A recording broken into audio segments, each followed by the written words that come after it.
This is not how I wanted to spend my evening. See, I decided to write a manuscript recently for Near to read. But apparently the little bastard's too good to read a book. He said that he can't play his games if he's reading a book. So, of course, the little bastard told me that if I wanted him to know what I had to say, I was going to have to do a recording of it for him, because he can watch a video and play at the same time.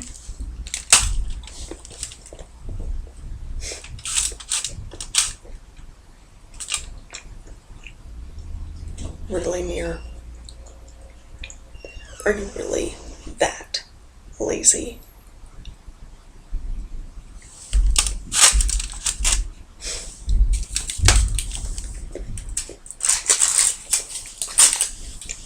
I do want him to know what I have to say, though. So it seems I have no choice. I'm not happy about this, of course. I'm positive that he already knows that, though.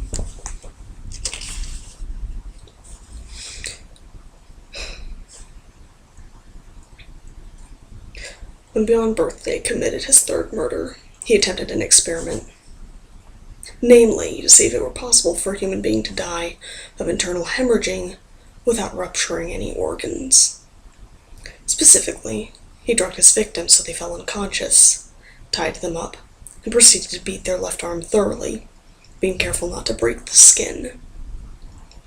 He was hoping to bring about enough hemorrhaging to cause death from loss of blood, but this attempt, sadly, ended in failure.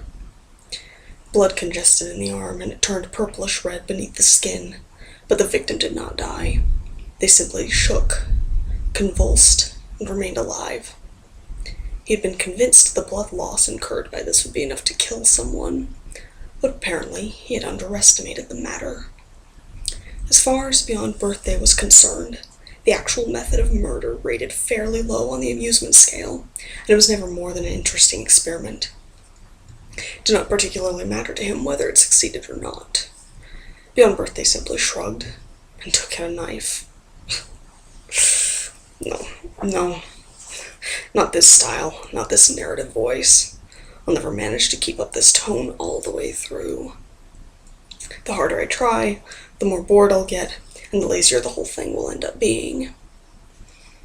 To put it in terms Holden Caulfield, one of history's most famous literary bullshitters, might use, detailing what Beyond Birthday did and thought does not suit my purposes, even if, in my position, I have a great deal of sympathy for him.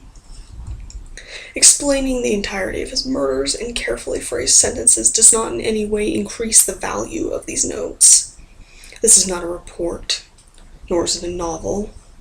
If it ever happens to turn into one of those things, I will not be happy.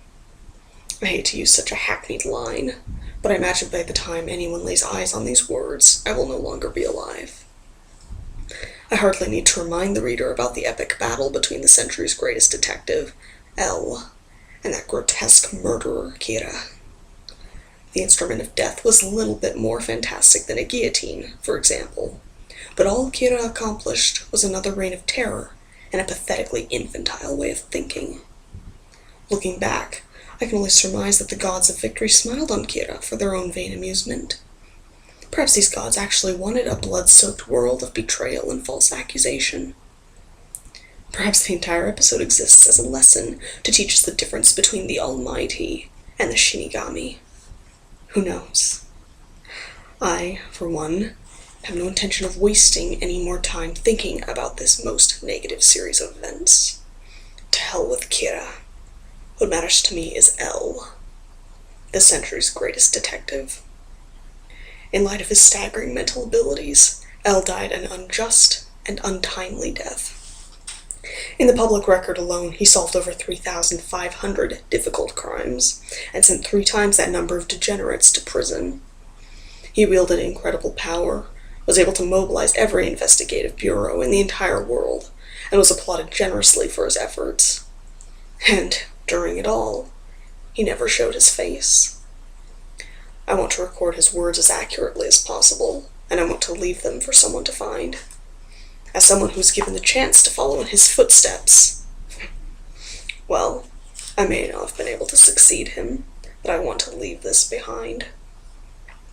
So what you're reading now are my notes about L. It's a dying message, not from me, and not directed at the world. The person who will most likely read this first will probably be that big-headed twit near. But if that's the case, I will not tell him to shred or burn these pages. If it causes him pain to discover that I knew things about L that he did not, then that's fine. There's also a chance that Kira might read this, and I hope he does. If these notes tell the murderer, who only got by with the help of a supernatural killing notebook and an idiot of a Shinigami, that he was, under any other circumstances, not even worth the dirt beneath L's shoes, then they have served their purpose.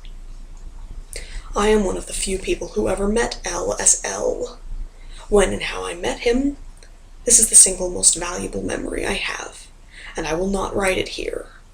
But on that occasion, L related to me 3 stories of his exploits, and the episode involving Beyond Birthday was one of these.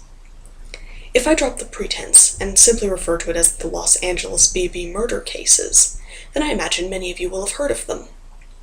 Obviously, it never came to light that L, and more importantly, Whammy's house, which raised me until I was 15, was deeply connected to the matter. But, in fact, they were. L, on principle, never got involved in a case unless there were more than 10 victims or $1 million at stake, and this is the real reason why he belatedly, but aggressively, involved himself in this little case, which only ever had 3 or 4 victims. I will explain further in the pages that follow, but for this reason, the case of the Los Angeles LABB murders are a watershed event for L, for me, and even for Kira. It was a monumental event for all of us. Why?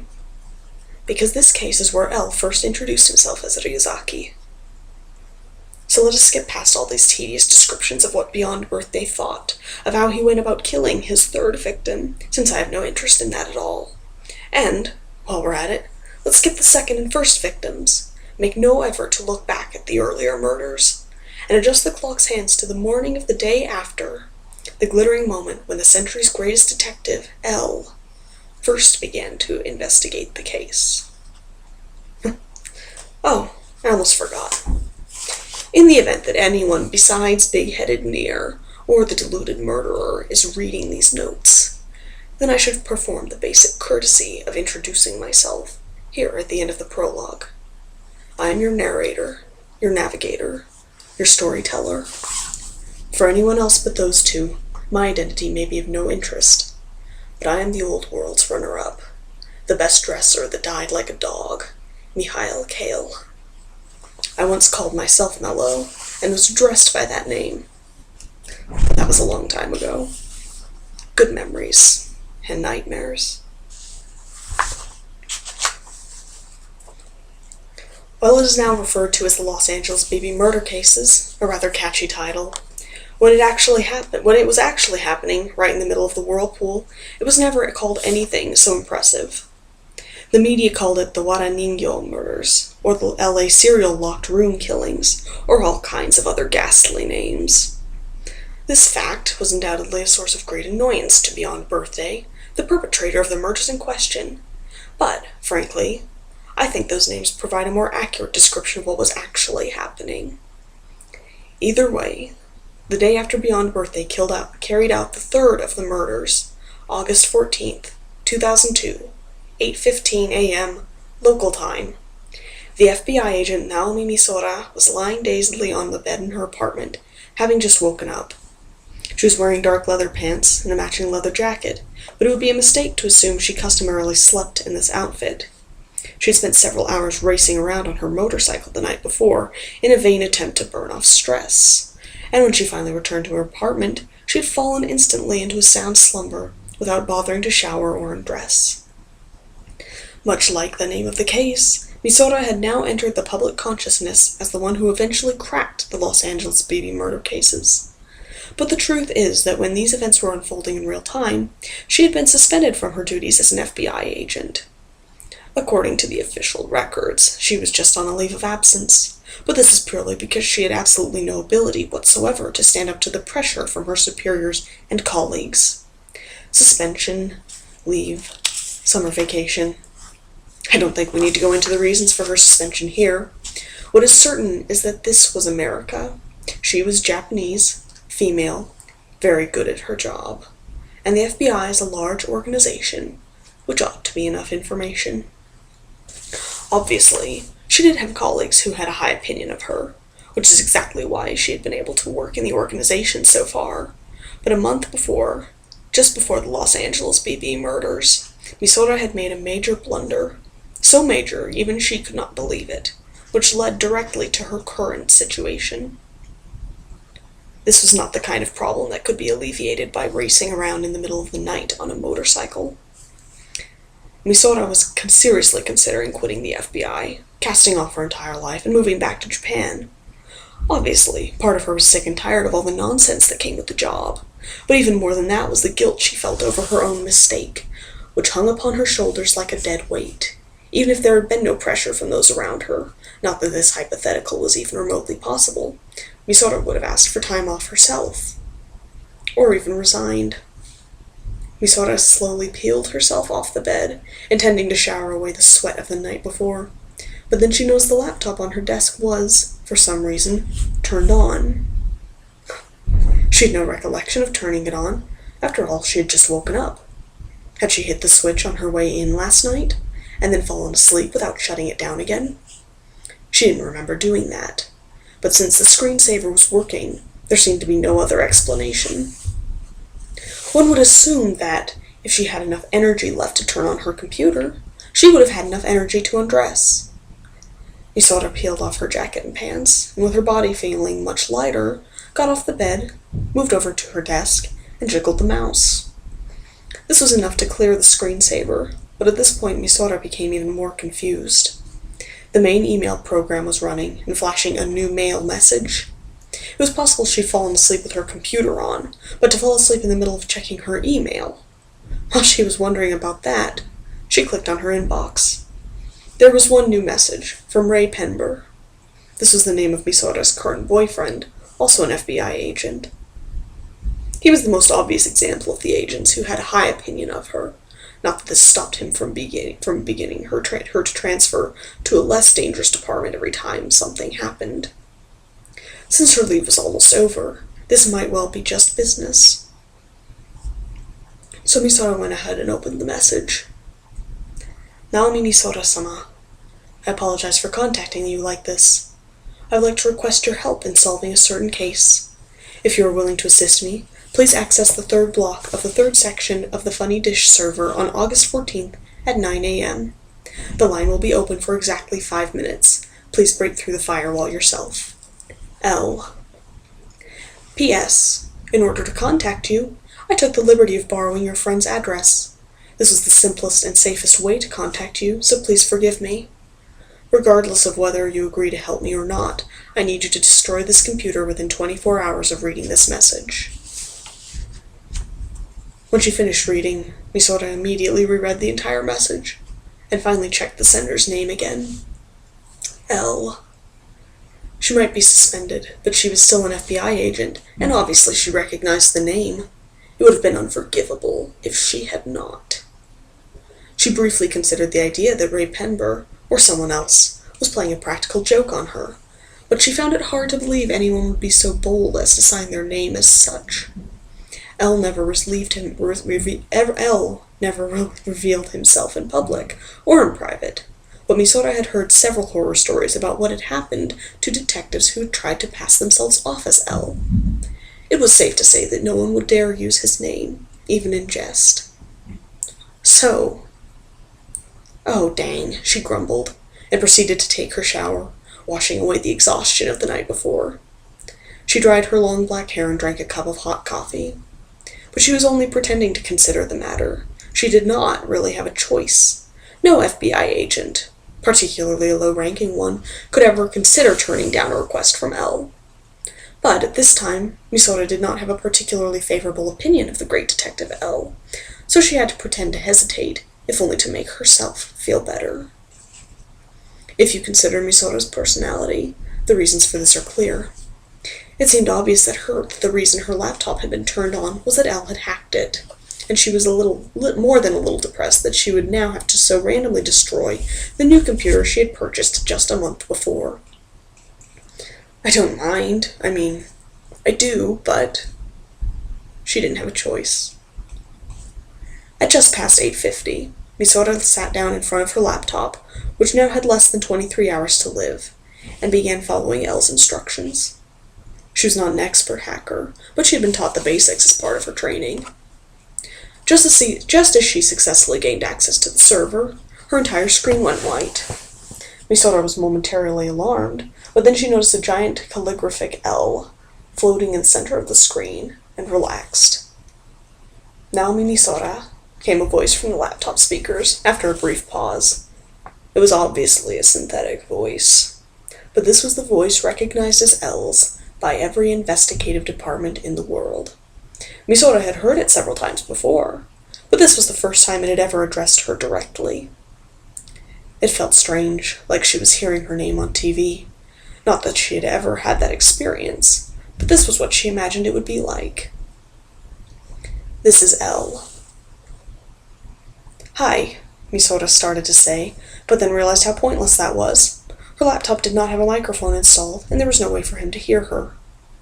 Instead, she typed in, "This is Naomi Misora. It's an honor to speak to you, Elle." If her connection was sound, he should be able to receive this. "Naomi Misora, are you familiar with the murder investigation going on in Los Angeles as we speak?" Elle got right down to business, without acknowledging her words at all. Presumably, this was because he had to complete this communication by 9:05, but his manner and attitude rubbed Misora the wrong way, like it was a given that she would cooperate with him, which was true, but acting like it showed no respect for her pride. Misora allowed herself to bang on the keyboard rather loudly. "I am not so skilled that I can keep track of all the murder investigations happening in Los Angeles." "Oh, I am." He returned her sarcasm with a boast. Elle continued, "I'm referring to the serial killings. The third victim was found yesterday. I believe there will be more victims to come. HNN News is calling it the Guaraningyo murders." The Guaraningyo murders? She had not heard about it. She was on leave and had been deliberately avoiding that kind of news. Misora had lived in Japan until she graduated high school and was well familiar with the term, but hearing it pronounced in English gave it an edge of unfamiliarity. I would like to solve this case," Elle said. "I need to arrest the killer, but your help in this matter is vital, Naomi Misora." "Why me?" she typed. This could be taken to mean either, "Why do you need my help?" or "Why should I help you?" But Elle took the first meaning without a moment's hesitation. Sarcasm appeared to be lost on him. "Naturally, because you are a skilled investigator, Naomi Misora." "I'm on a leave of absence," she typed. "I know. Isn't that convenient?" Three victims, he'd said. Obviously, it depended on the victims. From what Elle had told her, this case had not yet reached the kind of scale required for the FBI to get involved. She would normally have assumed that this was why he had approached her, instead of going through the FBI director, but this was much too sudden, and she had been given almost no time to think things through. But it had been enough time for her to wonder why Elle would be involved in the case, too small for the FBI to notice. She did not imagine he would answer that question over her computer, however. She glanced at her clock. She had 1 more minute. "Okay, I'll help in any way I can," she typed. Elle answered instantly, "Thank you, I knew you would agree." He did not sound thankful. But perhaps that could be blamed on the synthetic nature of his voice. "Let me explain to you how you will contact me in the future. We have no time, so I will be brief." First, she had to know the basic details of the Los Angeles baby murder cases. On July 31st, 2002, in the bedroom of a small house on Hollywood's Incest Street, a man named Believe Bridesmaid was killed. He lived alone, working as a freelance writer. He had written articles for dozens of magazines under many different names, and was relatively known in the industry, which means exactly nothing, but in this case appears to have been fairly accurate. He was strangled. He was first knocked out with some sort of drug, and then strangled from behind with some sort of string. There was no sign of struggle. All things considered, it was a smoothly executed crime. The second murder occurred 4 days later, on August 4th, 2002. This time, it was downtown, in an apartment on 3rd Avenue, and the victim was a female named Quarter Queen. This time, the victim was beaten to death, her skull caved in from the front by something long and hard. Once again, the victim appeared to have been drugged first and was unconscious at the time of death. As for why it was determined that these two murders were committed by the same killer, well, anyone who saw the scene of the crime instantly knew the connection. There were straw voodoo dolls nailed to the walls at both places. These dolls were specifically known as Guadagnino. 4 of them on Insist Street, 3 of them on 3rd Avenue, nailed to the walls. The Guadagnino had been covered in the news, so, strictly speaking, there was a chance of a copycat crime, but several other details matched as well, leading the police to begin treating the case as a serial killing. But if that was the case, that left a very big question. There was absolutely nothing to connect Believed Bridesmaid with Quarter Queen. Neither one of them had the other's number in their cell phones. Neither one of them had the other's card in their business card holder. And besides, Quarter Queen did not own a cell phone or a business card holder. She was a 13-year-old girl. What connection could she possibly have to a 44-year-old professional freelance writer? If there was a connection, it was probably through the girl's mother, who was out of town when the murder happened. But, given the difference in the neighborhoods and the situations between the two, it was still difficult to see any significant connection. To use a term from an old-fashioned detective novel, there was a missing link. They could not find any connection between the victims. The investigation had naturally focused on this, but 9 days later, by which time the media had begun calling them the Guadagnino murders, on August 13th, 2002, the third murder happened. There were 2 Guadagnino on the wall. There was one less doll with each murder. The third murder was in West LA, in a townhouse near the Metro Rail glass station, and the victim's name was Backyard Bottom Slash. The victim was another female, aged 26, midway between the first and second victims, and she was a bank clerk. Once again, she had no connections with Believed Bridesmaid or Quarter Queen at all. It seemed unlikely that they had even bumped into each other on the street. She died from a loss of blood, massive hemorrhaging, strangulation, beating, and finally stabbing, each time a different method of murder, giving the unnatural impression that he was trying something new with each killing, and he left no useful clues at any of the scenes. The only other thing to investigate was the link between them, but since none was found, which was very strange for murders of this type, the third murder left the police at a complete loss. The killer was far better at this than the police were.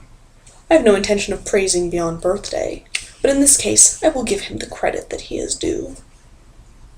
Oh, right. In addition to the Guadagnino, there was one other major similarity between the scenes. They were all locked rooms, just like an old mystery novel. The detectives investigating the case had not put a lot of value on this particular aspect, but when Naomi Misora received the file on the case from Elle, this word was the first thing that caught her attention. When Misora began investigating the case, not as an FBI agent, but as an individual under Elle's supervision, it was the day after she received Elle's request, August 15th. She was off duty, so her badge and gun had been taken away from her, leaving her with no more rights or weaponry than an ordinary citizen. But she did not particularly mind. Misora had never been the kind of agent to throw her authority around. She was a little put out, and her mental condition was a little choppy, so she was not in the best condition to tackle the case. But in that sense, her emotional state was similar to Elle's own. In other words, she was not good at working in groups, and her ability shone brightest when she escaped the bindings of organizations and worked on her own, which in turn might explain why she had a pinch of resentment coloring her feelings toward Elle. But on August 15th, at just past noon, Naomi Misora was on Hollywood's Insist Street, the scene of the first murder. Looking up at the house, which seemed to be a trifle large for a man who lived alone, Misora reached into her bag, took out a cell phone, and dialed the number she had been given. She had been told it was scrambled to fivefold and completely safe. Not only safe for Elle, but also safe for the off-duty Misora. "Elle, I've reached the scene," she said. "Good," the artificial voice replied, as if he'd been waiting for her. Misora briefly wondered where Elle was, in what kind of environment he went about his investigations, but she quickly realized that it made no difference either way. "What should I do?" "Naomi Misora, are you inside the building or outside?" "Outside. I'm headed toward the scene of the crime, but have not yet entered the yard." "Then please go inside. It should be unlocked. I've arranged for that." "Thanks." Well prepared. She grit her teeth, resisting the urge to say something sarcastic. Normally, she would have considered being prepared a point worth respecting, but she found it hard to accept that anyone was this thoroughly prepared. She opened the door and entered the house. The victim had been killed in his bedroom, and Misora had been involved in enough investigations with the FBI to make a fair guess at where that room was located from the outside. A house like this usually had the bedroom on the first floor, so she moved accordingly. It had been 2 weeks since the murder, but they were obviously keeping the place clean. There wasn't a speck of dust anywhere. "But Elle, what?" "According to the data I received yesterday, not to state the obvious, but the police have already examined the scene." "Yes." "I'm not sure how you did it, but you already have the police reports covering that." "Yes." Not very helpful. "So there's no point in my being here," she continued. "No," Elle said. "I expect you will be able to find something that the police did not." Well, that's clear enough, or perhaps a tad obvious. It ultimately explained nothing. "They say you should visit the crime scene 100 times, so that going there is hardly pointless. Some time has passed, so it's possible something floated to the surface. Naomi Misora, the first thing we need to think about in this case is the connection between the victims. What links believed bridesmaid, quarter queen, and the new victim, backyard bottom slash? Or is there no connection, and these murders are completely random? But even if they are random, there must be some logic by which the killer selects his victims. What I am asking you to do, Naomi Misora, is to discover the missing link." "I see," she replied. She didn't really, but she had begun to understand that arguing with Elle would not make him stop being evasive and tell her what she actually wanted to know. So, she decided to not ask many questions. Besides, she had found the bedroom. The door opened inward and had a thumb-turn lock. A locked room. The second and third crime scenes also had thumb-turn locks. Was that a link? No, that much information had been in the file. The police had already noticed it. Elle was looking for something more. It was not a very large room, but there was not much furniture, so it did not feel cramped. There was a big bed in the center of the space, but the only other furniture were a few bookshelves. These shelves were mainly filled with how-to books for different leisure activities, and famous Japanese comics, suggesting that believed bridesmaid had used this room exclusively for relaxation. He seemed to be the type to carefully separate work and private time, not a type often found in freelance writers. Presumably, there was a study of some kind on the second floor, Misora thought, absently glancing up at the ceiling. She would have to check there later. "By the way, Naomi Misora, what are your thoughts on the culprit behind these killings? I'd like to hear your current thinking on the matter." "I doubt if any of my thoughts will be of any use to you, Elle," she said. "All thoughts are of use." "Oh," Misora thought for a moment. "He's abnormal," she replied, not bothering to choose her words, but just stating her mind. This was the main impression she had received the day before, reading over the file. "Not just because he's killed 3 people, but each action he took just drove that impression home, and he's not even trying to hide it. For example," she continued, "fingerprints. They have not found a single fingerprint at any of the crime scenes. They've been wiped away completely." "True, but, Naomi Misora, surely leaving no fingerprints is the most basic of criminal techniques." "Not to this extent," Misora said, annoyed. She knew Elle understood what she was driving at, and was sure that he was testing her ability no matter what he said. testing to see if she was capable of serving as his man on the scene. If you didn't want to leave fingerprints, most people would wear gloves, or otherwise wipe down anything they touched. But this guy, apparently he wiped down every fingerprint in the house, at all 3 scenes. At first I wondered if he had been to the victim's house so many times that he had no idea what he'd touched and what he hadn't. But once I read that he had unscrewed the light bulbs and wiped the sockets, it became a completely different story. What else can you call that but abnormal? I agree, Elle replied. Did he now? Misora continued. So, Elle, back to what I was saying earlier, if he's taking such extreme precautions, then I doubt I'm going to be able to find anything new here. It's a faint hope at best. Something like this isn't going to make a mistake. A mistake, like the one she'd made last month. Normally, this kind of investigation starts by finding the criminal's mistake, and then filling in the puzzle from there. But in this case, I doubt we'll find anything like that. No, I don't think we will, Elle said. But what if it isn't a mistake? Not a mistake? Yes, something he deliberately left behind. And if the police detective simply failed to notice it, then we might have a chance, Elle said. Deliberately leaving clues. Did that ever happen? Not in the normal run of things, no. Why would anyone leave something behind that could be used against them? Or wait, now that he mentioned it, they already knew 2 examples of exactly that behavior. One was the Guadagnino nailed to the walls, and the other was the thumb-turned locks, creating a locked room.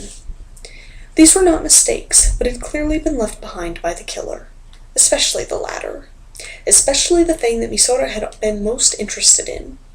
Locked rooms were almost always created when the killer was trying to make it look like a suicide. But the first victim was strangled from behind, the second was beaten to death with a weapon that was not found at the scene, and the third victim was stabbed with, again, a weapon not left at the scene. None of which could ever be mistaken for a suicide, which meant there was nothing to be gained from creating a locked room. It was not a mistake, but it was unnatural. The Guadagnino were the same. She had no idea what they meant. Since Guadagnino were used for curses in Japan, there were people wildly theorizing that the killer was Japanese, or someone with a deeply seated grudge against the Japanese. But especially since these Guadagnino were a particularly cheap variety that could be easily purchased in any toy shop for about $3, no one theory had gained prominence. Misora shut the door behind her, and since the thumb-turn lock was at waist height, she absently turned it and locked herself in. Then she checked each location where the dolls had been nailed to the walls. There had been 4 of them, 1 on each of the 4 walls of the square room. Obviously, they had been taken away by the police as critical evidence and were no longer here. It was easy enough to tell where they had been, since there were holes on the walls. Misora took 6 pictures out of her bag. One of each of the 4 dolls. One showed the victim, believed bridesmaid, lying on his back on the bed. It clearly showed the rope marks around his neck. And then the last picture. This was not from the scene, but a close-up of believed bridesmaid's bare chest, taken during the autopsy. There were a number of major cuts on it, which appeared to have been carved into his flesh with a knife.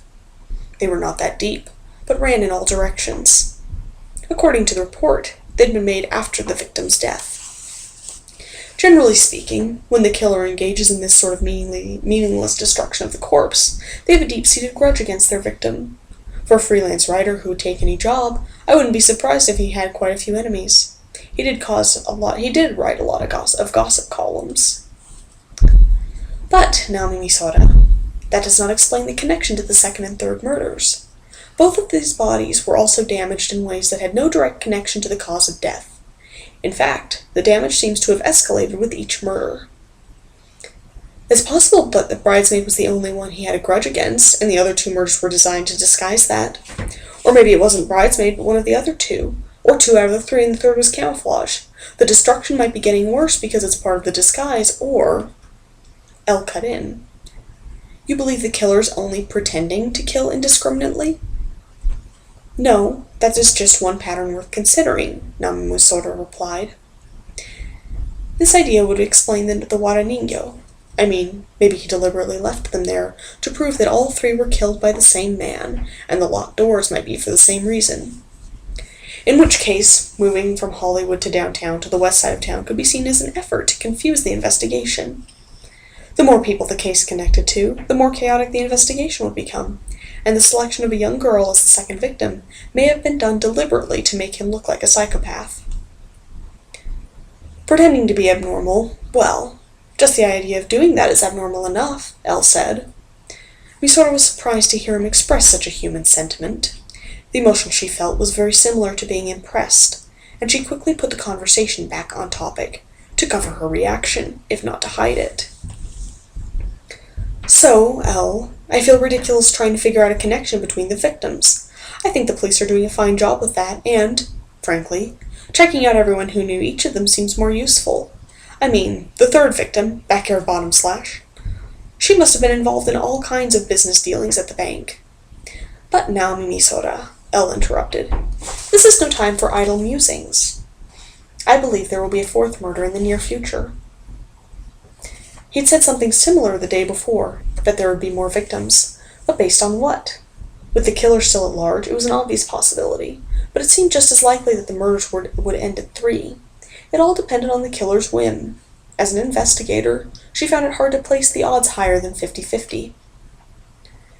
The number of Guadagnino, Elle said.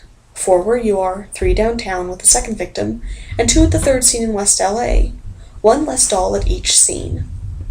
Yeah, so, she replied. The number of dolls can still decrease by 1. She should have guessed. In fact, it made little sense to count backward from 4 to 2 and then stop. Even if Misora's theory was right, and he was killing indiscriminately to camouflage his real victim, then the more victims, the more effective this plan would be. Of course, each new murder was an added risk, but the return probably justified it. Frankly, there was no way of telling if this killer even considered murders a risk. There were certainly some killers who considered the murders themselves return enough, and it was abnormal to pretend to be abnormal. So, Elle, you think there will be as many as 2 additional murders? More than a 90% chance, he said. I'd say 100, but there's a small possibility that something will happen on the killer's side, preventing him from continuing. So maybe 92%. But, Misora, if something does happen, it will not be 2 more, only 1. There's only a 30% chance of a 5th murder. 30%? Quite a drop. Why? There are 2 more Guadagnino, and if he's using the dolls to represent his victim... But, in that case, Elle cut in, he won't be able to leave Guadagnino at the 5th crime scene. He will go from 2 dolls to 1 when he kills the 4th victim. That doll will make it obvious that these are the work of the same killer, but... Oh, I see, Misora said, wincing at her own stupidity. Obviously, whatever the killer's motive, leaving a Guadagnino at the scene was part of his rules. He would hardly kill a 5th victim when the number of dolls had reached 0. There's a 30% chance that the killer won't think things through that far, but that's extremely doubtful. After all, he did wipe the light bulb sockets. So there will only be 4 victims total? The next one is the last? No, the 3rd was the last, Elle said firmly, despite being a synthetic voice. There will not be another, not with me involved. Confidence? Neither one was something Misora had laid claim to for a while now, the last few weeks in particular. What had confidence been like? What had pride been like? Misora no longer knew. But I need your assistance now, Misora. I expect great things from your investigations. Do you? Yes, please keep your heart frozen while you work. In my experience, what a case like this needs is a mind that will not be moved by anything. Behave as if you were playing chess on the ice. Wasn't that called curling? Elle, you do know I'm on a leave of absence, right? Yes, that's why I asked for your help. With this case, I need a skilled individual who can work on their own. So I imagine you also know why I'm on a leave of absence. No, Elle replied, to Misora's surprise. I don't know that. You didn't check? I wasn't interested. You are skilled and were currently available, and that is all that mattered. Unless there's something I should know about. In that case, I could find out in under a minute. No, she replied, grimacing. She had felt like the entire world knew about her blunder, but not even the world's greatest detective knew, and he had described Misota's leave of absence as making her available. She had never thought to wonder, but it seemed Elle did have a sense of humor. Okay, Elle, if we're going to stop the fourth murder, we should begin. What should I do first? What can you do? I can do what I can do, Misota said. I know I keep asking, but if I'm going to look over the scene again, searching for anything he left behind besides the Guadagnino, what specifically am I looking for? Any kind of message. A message? Yes. This was not listed in the data I gave you, but 9 days before July 31st, before the first murder, on July 22nd, the LAPD received a letter. A letter? Where was this going? The LAPD? Connected to the case? At the moment, none of the detectives involved have noticed a connection. I don't know for certain if there actually is one, but I think there is. What percent? 80%. Instant response. The sender is unknown. A forwarding system was used, and there is no way to tell where it was sent from. Inside the envelope was a single piece of paper with a crossword puzzle written on it. A crossword puzzle?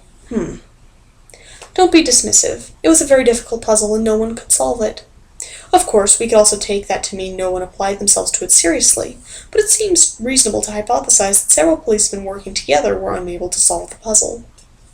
I see. So, eventually, they decided the puzzle was just a prank, and it was thrown away, but my information-gathering network acquired a copy through other channels yesterday. So that's why it wasn't in the file. Even as Misota was preparing to start her investigation, Elle had been pursuing the matter from a different angle. I solved it, Elle said. Apparently that hypothesis about the difficulty of the puzzle had been a preemptive form of bragging. He must get frowned at a lot, Misota thought. Not that she was one to talk. If I'm not mistaken, then the answer to the puzzle is where you are, the address of the first murder. 221 Insist Street, Hollywood. Where am I now? But that means, then, exactly. He told them where he was going to commit these murders, but since the puzzle was so difficult that no one could solve it, it did not realistically stand a chance of serving them that purpose. Has the LAPD received any other letters like that, indicating the address for the second or third murders? No, Elle replied. I checked the entire state of California just to be sure. I have discovered no other such letters or emails. I plan to keep looking, but... Well, then it might just be a coincidence, Misota replied. No, that's impossible. If it listed the address exactly, it must be. So why 9 days before? The time between the second and third murders was also 9 days, August 4th to August 13th. It's possible the killer likes the number 9. But there are only 4 days between the first and second murders. Pure chance? A reasonable interpretation, but it seems worth remembering that time lag. 9 days, 4 days, 9 days. Either way, the killer is the type to advertise his actions to the police. Even if he was just pretending to be that type of killer, there remains a very good chance that there is some kind of message in the room, something besides the Guadagnino. So, something deliberate. A message much harder to understand than the Guadagnino. Something like a very challenging crossword puzzle. Misota felt like she was at last starting to understand why Elle needed her help. There was no way an armchair detective would be able to find something like this on his own. You had to see the scene with your own eyes, be able to reach out and touch things. And it required quality over quantity. Someone who could look at the scene from his own perspective, his own way of thinking. But she also thought he was putting too much stock in her. If she had to be Elle's eyes as well, that was too much for an ordinary FBI agent to handle. Is something wrong now, Misota? No, never mind. Okay. For the moment, let us cease communication. I have many things to attend to. Certainly. This was Elle, so he was undoubtedly solving several other difficult cases all at once, cases from all over the world. For him, this case was just one of many parallel investigations. How else could he maintain his reputation as the world's greatest detective? The century's greatest detective, Elle. The detective with no clients. I'll be waiting to hear good things from you. The next time you call me, please use the number 5 line, Naomi Misota, Elle said, and he hung up. Misota folded her phone and put it back in her bag. Then she moved over to the bookshelves to start her investigation. There was nothing in her bedroom but the bed and the bookshelves, so there wasn't much else to investigate. Not as bad as this killer, but it looked like Reliev's bridesmaid was reasonably obsessive himself. The books were packed tightly onto the shelves with no excess space. Misora did a quick count. 57 volumes. She tried to pull one out at random, but this was rather difficult to do. Her index finger alone proved inadequate, and she had used her thumb as the lever principle to pry it out.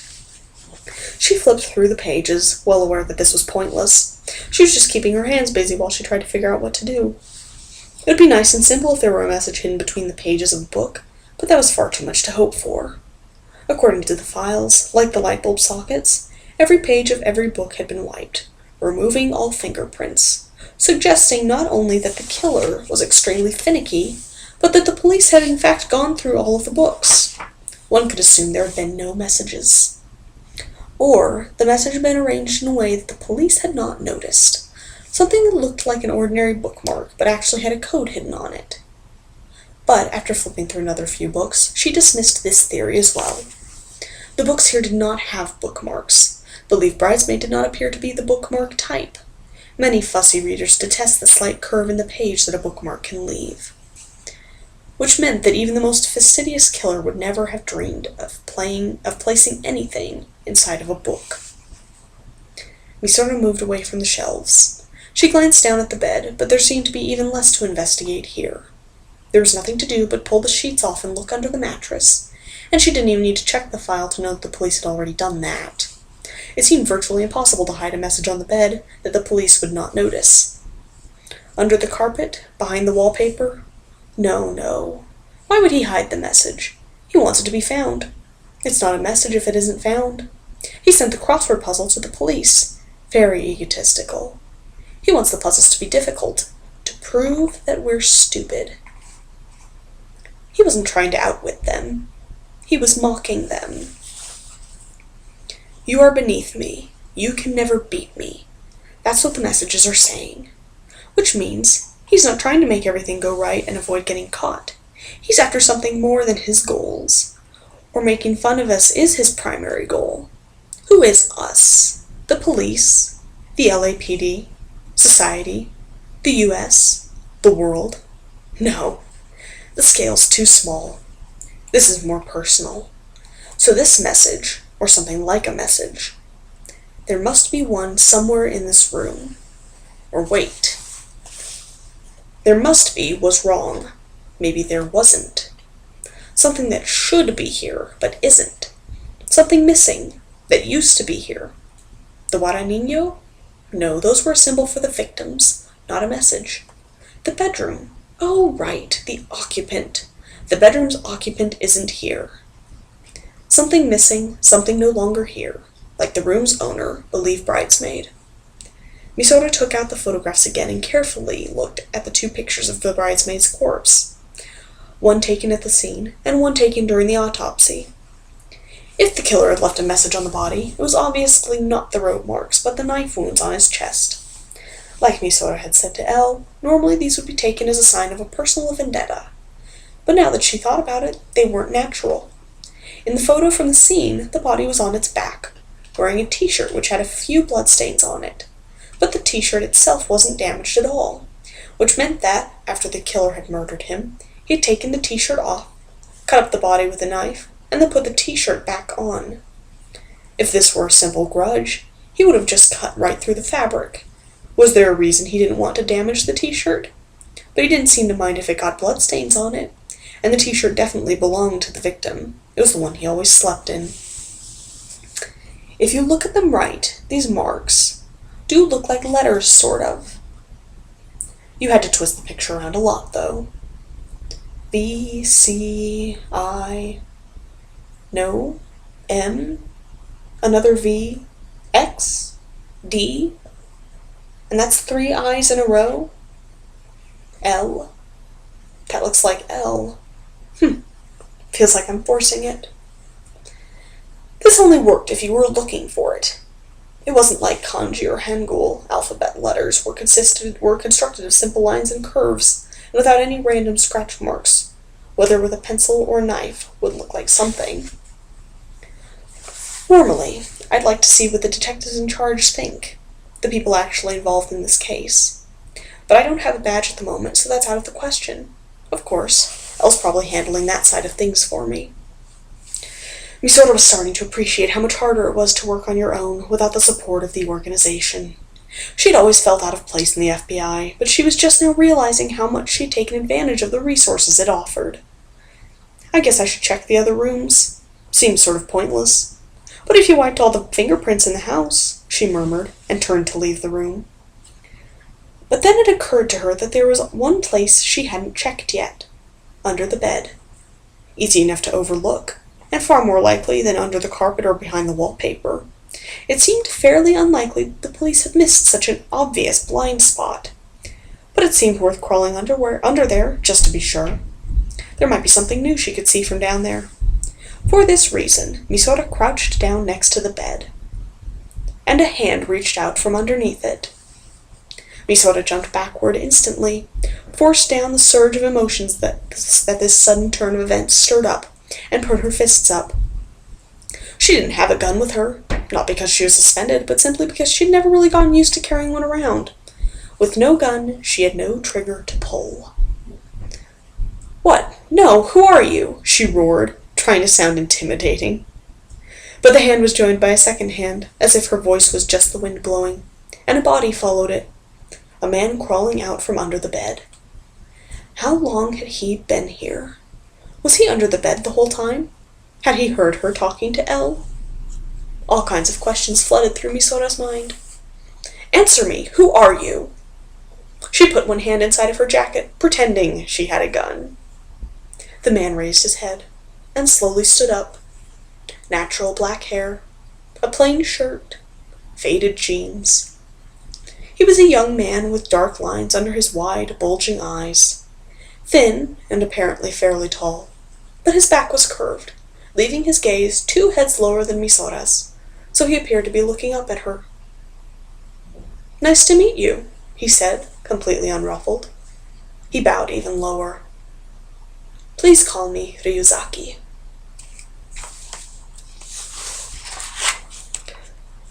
So, seeing as how Chapter 1 has taken me almost an hour to read, I'll be finishing this up later, if I ever get around to it. If you really want to know what happens, you may just have to read the book.